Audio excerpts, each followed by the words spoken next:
Okay, welcome back. You're still watching Business Morning here on Channels Television. A social enterprise is an organization that applies commercial strategies to maximize improvement in financial, social, and environmental well-being. In summary, social enterprises seek to maximize profits while maximizing benefits to the society and the environment. In Nigeria, there are about 440,000 of them. What are they doing? Are you feeling their impacts? Well, we have Asai Alile, the Chief Executive Officer of Aspire Coronation Trust Foundation, operating one of those 440,000 we talked about, to tell us what are they doing? Am I feeling your impacts? Good morning, Asai. Thank you so much for joining us. Good morning. I mean, they're doing a lot of work, especially in the communities. Things have changed over the last few years, but I tell you that a lot of work has been done. What kind of work? I mean, when you talk about community-based organization and social enterprises, you're talking about people that are creating interventions between the people and the government and also the private sector. So we're doing work in health, in environment, in enterprise, so just different types of things. And especially during the pandemic, you'd have noticed that quite a lot of them were still on the road doing a lot of work while we were all in our houses, hiding ourselves and waiting for the pandemic to pass. Okay, so those packages that we're getting, but now we have, well, not necessarily another set. We have inflation to deal with, squeeze liquidity to deal with, recession knocking on the door of a lot of economies, hike in energy prices. So what is the social entrepreneurs like you, what are you guys supposed to be doing to help buffer the effect of it? I must tell you that there are challenges everywhere. I mean, we're in a season where everything is hitting us from every side. So what we're doing 5 years ago, it cannot be what we're doing now, because now, you need more to do more, you know, and the numbers. And you guys also need a source. Yes, we need a source, and the economy is not even doing well as well. So the kind of funding we're receiving 3 years ago is not the kind of funding you get now. A lot of people are backing off, and we're trying to encourage more local philanthropists to get involved into solving the issues and the challenges that we see in the world today. So I mean, what people are doing more are being more strategic. So you're realizing that when you go into a certain community, maybe in Kwara State now, or you're in a community in Edo State, you are trying to find out exactly what the issues are and working together with other NGOs. So people are realizing that you can't do this on your own. Even if your focus is health, once you go in there and solve a problem, people have to eat. Then economy comes into play, and then you have so many other things happening.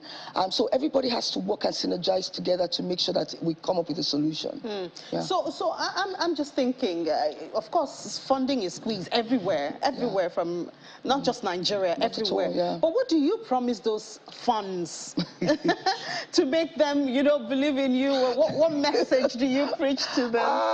I mean, I wish there was a message. Because you'll be preaching a harder message. It's a tough message. It's a tough message, but I think people are becoming more aware, especially when the pandemic happened. I must say that it's even for us as Africa and Nigerians, our giving went up by 400%, and this is giving from 1 naira to the billions that were given, because we all realized that nobody was going to come and save us. We had to save ourselves. We had to look inwards and say, what can we do different? So I think now people are looking for more impact.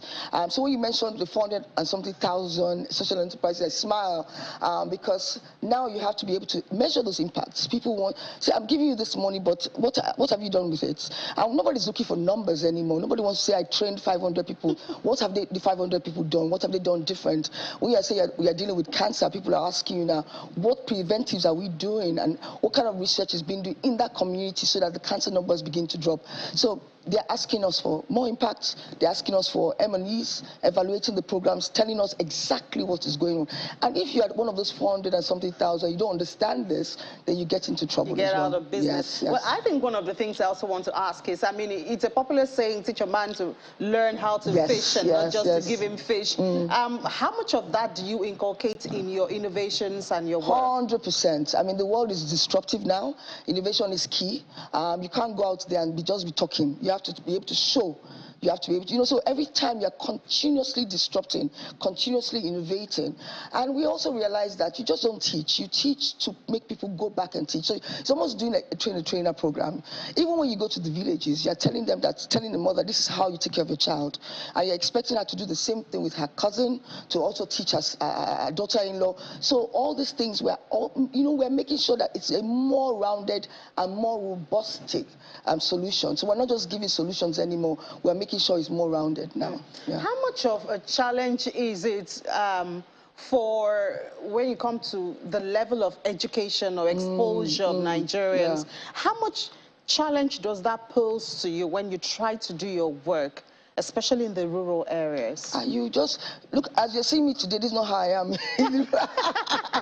You have to adapt to a community. Exactly.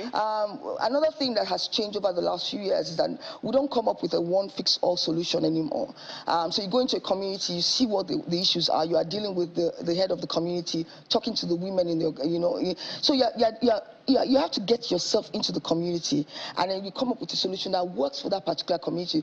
I promise you, in some states, two communities are definitely not the same. I mean, we're all Nigerians. I'm from Edo State. I'll say Isha is different from Benin. So we're all different, and the way we want you to solve our problems, or even the issues that we're dealing with, are all different. So you have to be very inclusive in what you do. So when you go there, I'm not going to go in my heels and with my wig on and everything. You go back into the communities believing that everything is hands-on, and you're ready to listen as much as possible. Listen, learn. Unlearn a lot of things that you've been doing over the years and adapt it to the community you work with. And this, I guess, is the path to development, because we've talked a lot about the developments we've seen in India, in China, how, for instance, they don't need, they use their local languages. 100%. You understand, in schools. It's just customizing a solution to fit. Yes, you have to fit the problem. Yes. I must tell you that if you don't do it that way, you're going to fail. I mean, we have so many projects that people have come to tell us about, and once they start talking about it, I say, which community are you going to? When they tell us, it's not going to work, because we also have customs, values. Every community is different. So some customs that you have in the different communities, you realize that it might not even work. I give an example. Someone was saying that I want to give mosquito nets in a community in Nigeria. And people were excited, gave them money to go and do these mosquito nets. They got into the community, gave them the mosquito nets, went away, and malaria numbers were going higher. Realized that they bury people in that community in white. Nobody wants white. Nobody wants white mosquito nets looking over their head. That's a lot of work for you guys. Thank you. So you continuously learn. You look at the environment. You must unlearn everything that you think you know, and be open to soak up everything in that community, because you must come up with a solution that works for them. That's a very interesting finding. Yes, you keep on learning. I didn't know that, So because they bury people in white, so you give them mosquito nets, they did not use it. No, because they don't want to. It indicates death. Death is coming, so why should I be using it every night on my head? And you could have come up with another solution that would have even cost less. Yes, exactly. And things like and that. Even then, maybe getting them more aware of the community and being healthy, more healthy. So you just have to do things different. Now, how much of government's connection do you have? I mean, as a social enterprise? You have to, work with government, and it's a tripod. You have the social, that's us, and the public sector, and of course, private sector.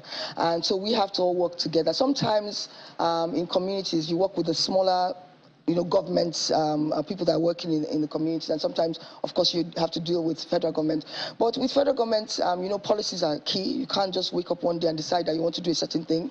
You have to make sure that the policies are in place, and you have to continuously know what they are doing, so you don't wake up and tomorrow non-profits don't even exist. So we do work with them across board, and depending on what kind of programs that we're having. Yeah, so I've heard of some situations where a corporate or an individual want to do a job, do a road, decorate an area, maybe it's Christmas, and then they have to go to the local government, and then of course there you have the bureaucracy and all the politicking, and so even though you want to do a good without asking for anything in return, I believe it's still difficult for you. Is this a Nigerian thing? No, it's normal. You can't just wake up tomorrow and say you want to do a road without Government is government. They're the leaders, they're the ones that run the country. And it's the same thing I'm talking about when you go to communities as well. You just can't wake up there and they say you want to fix a borehole. You don't even know what is under the ground. So you have to continuously ask. You have to ask permission. You can't walk into a man's house. I agree. I agree with asking permission. Yes. But my challenge is when they now make it difficult for you. I've heard of a situation where you have to oil some palms before you are allowed to do a job which you're going to spend money on that's supposed to help improve the welfare of individuals in that community. I've been working in this sector for 20-something years, and I've worked a lot with governments in different. I've gone to practically all the 36 states in Nigeria. So I must tell you that when you come with a heart to do, you find out that the government or whoever is there, they're always willing to help. And if you find one or two bad seeds there, I mean, that's normal. You find a way around it. And if it doesn't work for you, then you step away. All right, Osayemili. Well, I feel your undertone vibes. I like it. Keep it up. And we do wish you the best because your success, of course, is the success of communities and individuals. Definitely. And certainly we cannot wait for the government to do everything. Definitely. So we need the impact of social entrepreneurs like you to help. Thank you so much for sharing your time with us this morning. So now